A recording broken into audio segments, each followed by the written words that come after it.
ಓಂ ನಮಃ ಶಿವಾಯ.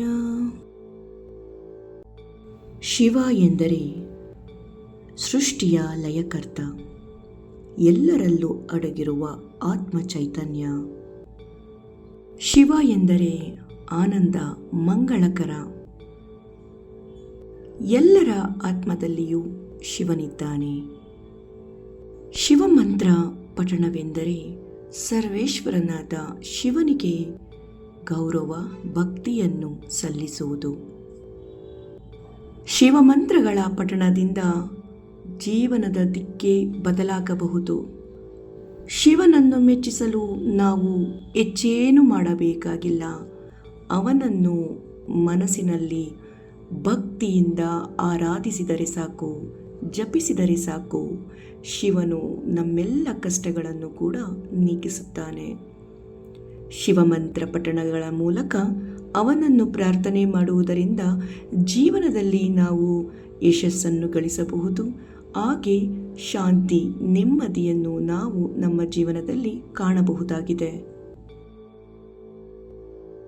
ನಮಸ್ತೆ ಪ್ರಿಯ ಸ್ನೇಹಿತರೆ, ಈ ದಿನ ನಾವು ಸರ್ವಶಕ್ತ ಭಗವಂತನ ಶ್ರೇಷ್ಠತೆ ಮತ್ತು ಶಕ್ತಿಯನ್ನು ವಿವರಿಸುವ ಶ್ರೀ ಶಿವಾಷ್ಟಕವನ್ನು ಕೇಳಲಿದ್ದೇವೆ. ಶಿವಾಷ್ಟಕವನ್ನು ಭಕ್ತಿಯಿಂದ ಪಠಿಸಿದರೆ ಶಿವನನ್ನು ಮೆಚ್ಚಿಸಬಹುದು. ದೇವರು ನಮ್ಮಿಂದ ಯಾವುದೇ ಭೌತಿಕ ವಸ್ತುವನ್ನು ಬಯಸಲಾರ. ಹೊರತಾಗಿ ಭಕ್ತಿಯಿಂದ ಅವನನ್ನು ಆರಾಧಿಸಿದರೆ ಸಾಕು, ಅವನು ನಮಗೆ ಒಲಿಯುತ್ತಾನೆ. ಅಷ್ಟಕಂ ಎಂದರೆ 8. ಇದು ಸಮಯಕ್ಕಿಂತ ಮಿಗಿಲಾದ ಪರಮಾತ್ಮನಿಗೆ ಸಲ್ಲಿಸುವಂತಹ ಭಕ್ತಿ. ಅಷ್ಟಕಂ ಬ್ರಹ್ಮಾಂಡದ ದೇವನಾದ ಎಲ್ಲರನ್ನೂ ರಕ್ಷಿಸುವ ಸರ್ವವ್ಯಾಪ್ತಿಯಾದಂತಹ ಶಿವನ ಮಹಿಮೆಯನ್ನು ಸಾರುತ್ತದೆ. ಅಷ್ಟಕಮ್ಮಲ್ಲಿ ಶಿವನನ್ನು ಗಿರೀಶ, ಶಂಕರ, ಗಣೇಶ, ಶಂಭು, ಮಹಾಕಾಲ ಮುಂತಾದ ಹೆಸರುಗಳಿಂದ ನಾವು ಬಣ್ಣಿಸಬಹುದಾಗಿದೆ. ಹಾಗಿದ್ದರೆ ಶಿವಾಷ್ಟಕದ ಪ್ರಯೋಜನವೇನು ಎಂದು ಕೇಳ್ತಾ ಇದ್ದೀರಾ? ಹೌದು, ಶಿವಾಷ್ಟಕದ ಪ್ರಯೋಜನ ಅಷ್ಟಿಷ್ಟಲ್ಲ. ಪ್ರತಿದಿನ ಯಾರು ಶಿವಾಷ್ಟಕವನ್ನು ಪಠಿಸುತ್ತಾರೋ ಅವರು ಭಗವಂತನಿಗೆ ಹತ್ತಿರವಾಗುತ್ತಾರೆ. ಭಗವಂತನು ಭಕ್ತನ ಜೊತೆಗೆ ಇದ್ದು ಭಕ್ತನ ಇಷ್ಟಾರ್ಥವನ್ನೆಲ್ಲ ಪೂರೈಸುತ್ತಾನೆ. ಶಿವಾಷ್ಟಕ ಪಠಣ ದುಷ್ಟ ಶಕ್ತಿಗಳಿಂದ ಹಾಗೂ ಋಣಾತ್ಮಕ ಶಕ್ತಿಗಳಿಂದ ನಮಗೆ ರಕ್ಷಣೆ ನೀಡುತ್ತದೆ. ಪ್ರತಿದಿನ ಜಪದ ಪರಿಣಾಮವಾಗಿ ನಾವು ಜೀವನದಲ್ಲಿ ಯಶಸ್ಸು, ಸಂತೋಷವನ್ನು ಕೂಡ ಪಡೆಯುತ್ತೇವೆ. ಹಾಗೆ ಈ ಒಂದು ಶಿವಾಷ್ಟಕವನ್ನು ಪಠಿಸುವುದರಿಂದ ನಮ್ಮ ಜೀವನದಲ್ಲಿ ಒಳ್ಳೆಯ ಗುಣಮಟ್ಟ, ಅಂದರೆ ಹೆಚ್ಚಿನದಾಗಿ ನಾವು ಅಭಿವೃದ್ಧಿಯನ್ನು ಕಾಣಬಹುದಾಗಿದೆ. ನಮ್ಮ ಗುರಿಯನ್ನು ಸೇರಲು ಹೊಸ ಹೊಸ ಅವಕಾಶಗಳು ಕೂಡ ನಮ್ಮನ್ನು ಹುಡುಕಿಕೊಂಡು ಬರುತ್ತವೆ. ಪ್ರತಿನಿತ್ಯ ಯಾರು ಶಿವಾಷ್ಟಕವನ್ನು ಜಪಿಸಿ ಧ್ಯಾನ ಮಾಡುತ್ತಾರೋ ಅವರ ಜೀವನದಲ್ಲಿ ಎಂದಿಗೂ ಸಹ ವೈಫಲ್ಯವನ್ನು, ಅಂದರೆ ವಿಫಲತೆಯನ್ನು ಕಾಣುವುದಿಲ್ಲ. ಪರಿಣಾಮಕಾರಿಯಾಗಿ ಈ ಒಂದು ಶ್ಲೋಕದ ಪಠಣದಿಂದ ನಾವು ಆಧ್ಯಾತ್ಮಿಕ ಶಕ್ತಿಯನ್ನು ಹಾಗೂ ನಮ್ಮ ಜೀವನದಲ್ಲಿ ಆಗುವಂತಹ ಪವಾಡಗಳನ್ನು ಕೂಡ ಕಾಣಬಹುದಾಗಿದೆ.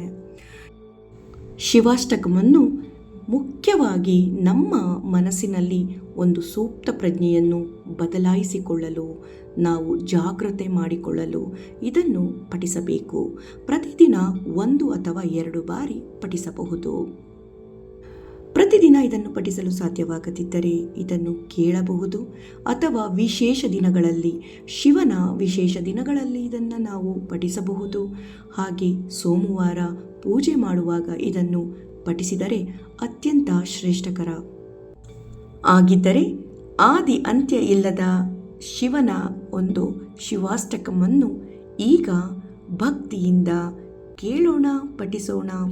ಶ್ರದ್ಧಾ ಭಕ್ತಿಯಿಂದ ಕೇಳಿ ಪ್ರತಿದಿನ ಇದನ್ನು ನೀವು ಕೂಡ ಜಪಿಸಿ ಶಿವನ ಅನುಗ್ರಹಕ್ಕೆ ಪಾತ್ರರಾಗಿ. ಓಂ ಪ್ರಭುಂ ಪ್ರಾಣನಾಥಂ ವಿಭುಂ ವಿಶ್ವನಾಥಂ ಜಗನ್ನಾಥನಾಥಂ ಸದಾನಂದಭಾಜಂ ಭವದ್ಭವ್ಯಭೂತೇಶ್ವರಂ ಭೂತನಾಥಂ ಶಿವಂ ಶಂಕರಂ ಶಂಭುಮೀಶಾನಮೀಡೇ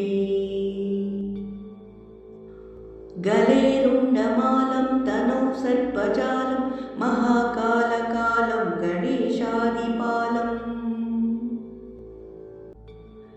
जटाजूटगङ्गोतरङ्गैर्विशालं शिवं शङ्करं शम्भुमीशानमीडे मुदामाकरं मण्डलं मण्डयन्तं महामण्डलं भस्मभूषाधरं तम्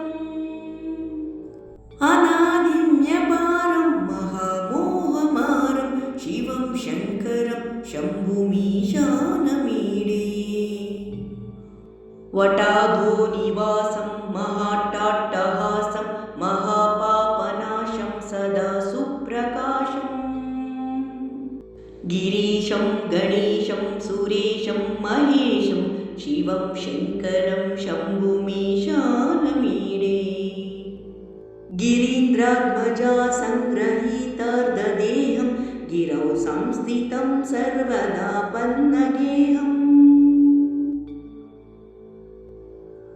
परब्रह्म ब्रह्मादिभिर्वन्द्यमानं शिवं शङ्करं शम्भुमीशानमीडे कपालं त्रिशूलं कराभ्यां दधानं पदाम्बोजनं प्रायकामं दधानम् बलिर्वर्धयानं सुराणं प्रदानं शिवं शङ्करं शम्भुमीशानमीडे शराचन्द्रगात्रं गणानन्दपात्रं त्रिनेत्रं पवित्रं धनेशस्य मित्रम् अपर्णाकळत्रं सदा सच्चरित्रं शिवं शङ्करं शम्भुमीशानमीडे हरं सर्पहारं चिताभूविहारं भवं वेदसारं सदा निर्विकारम् श्मशाने वसन्तं मनोजं दहन्तं शिवं शङ्करं शम्भुमीशानमीडे स्वयं यः प्रभाते नरशूलपाणि पठेत् स्तोत्ररत्नं त्विह प्राप्य रत्नम्